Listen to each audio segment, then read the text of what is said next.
بسم اللہ الرحمن الرحیم، السلام علیکم۔ میں ہوں محمد آفاق خان۔ دوستو، جیسا کہ آپ سب جانتے ہیں کہ فرانس کی بے غیرت اور ڈرپوک حکومت نے باقاعدہ بل بورڈز پر فنڈز دے کر نبی پاک صلی اللہ علیہ وآلہ وسلم کی گستاخانہ خاکے شائع کیے۔ اس حکومت نے یہ اس وجہ سے کیا کہ اسی فرانس میں تقریباً ایک ہفتہ پہلے جب فرانس کی ایک یونیورسٹی کے ایک پروفیسر نے نعوذ باللہ نبی پاک صلی اللہ علیہ وسلم کا کارٹون بنا کر دکھایا تو ایک مرد مجاہد طالب علم نے اس کا سر قلم کر دیا، جس کے بعد اس حکومت نے باقاعدہ مسلمانوں کے جذبات کو مجروح کرنے کے لیے اتنی گری ہوئی حرکت کی۔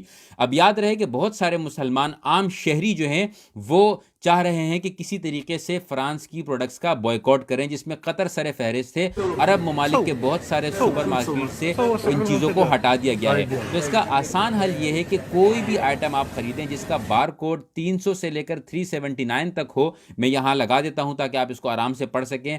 300 سے لے کر 379 تک شاید جتنے بھی پروڈکٹس آتے ہوں، چاہے وہ بیوٹی پروڈکٹس ہوں، چاہے وہ بسکٹس ہوں، چاہے وہ کوئی بھی پروڈکٹس ہوں، اس کا ہم نے سب سے پہلے بوائیکاٹ کرنا ہے۔ اور جتنے بھی آپ کسی انسٹاگرامرز کو جانتے ہیں، کیونکہ یہ انسٹاگرام والے جو ہوتے ہیں یا یوٹیوب والے جو ہوتے ہیں یہ بڑے بڑے برانڈز استعمال کر رہے ہوتے ہیں، تو جتنے بھی یہ ایل وی، ہرمس، بڑے بڑے برانڈز ہیں، یہ سب کے سب فرانس کے ہیں۔ تو اس کا سب سے پہلے آپ نے بوائیکاٹ کرنا ہے۔ یہ تو ہم ایک عام لیول پر کر سکتے ہیں۔ باقی جن لوگوں کی سلام دعا زیادہ ہو، جن کے فالوور زیادہ ہوں، اگر وہ کسی مارچ کا اعلان کر رہے ہوں کہ ہمیں فرانس کی ایمبیسی کی طرف جانا ہے، تو آپ سب ان کا ساتھ دیں۔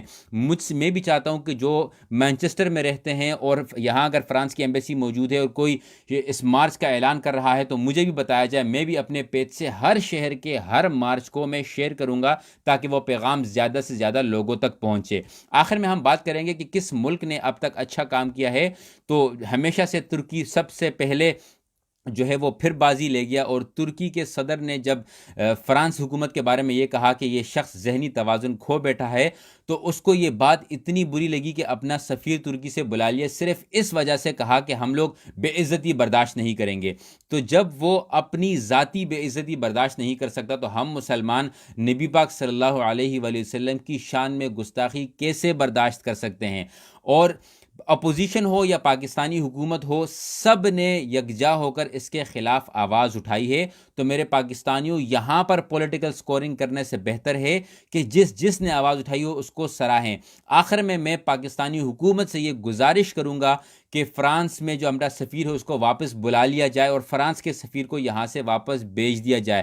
دس is the least we can do. یہ میں اس لیے کہہ رہا ہوں کہ ہمارے عمران خان صاحب جو ہیں، انہوں نے بڑی آواز اٹھائی ہے، ہر پلیٹ فارم پہ آواز اٹھائی ہے، لیکن کہیں کہیں ایسا ہوتا ہے کہ آپ نے دبنگ انداز میں بتانا ہوگا۔ جس طریقے سے ہمارے عمران خان صاحب جو اپوزیشن کو للکارتے ہیں، اسی طریقے سے ان کو چاہیے کہ اس حکومت کو للکارے، فرانس کو للکارے اور کچھ پریکٹیکل بھی کر کے دکھائے۔ صرف تقاریر ہوں یا صرف ٹویٹر پر ہوں، اس سے کچھ بھی نہیں ہوتا۔ یہ کام میں صرف عمران خان کے لیے نہیں کہہ رہا، بلکہ یہی بات میں اپوزیشن کے لیے بھی کہہ رہا ہوں کہ جتنے بھی اپوزیشن میں ہیں، آپ جس طریقے سے عمران خان کو للکارتے ہیں، اسی طریقے سے فرانس کی حکومت کو للکارا جائے، اور یہ بات کسی طریقے سے پرائم منسٹر تک پہنچائی جائے کہ کچھ پریکٹیکلی کرنا ہوگا۔ صرف ایک سفیر بھیجنا سب سے بڑا میسج ہوتا ہے کہ ہم آپ کے ساتھ اور کنیکشن نہیں رکھنا چاہتے، ہم آپ کے ساتھ اور امپورٹ ایکسپورٹ نہیں رکھنا چاہتے، ہم آپ کے ساتھ اور ریلیشن شپ نہیں رکھنا چاہتے۔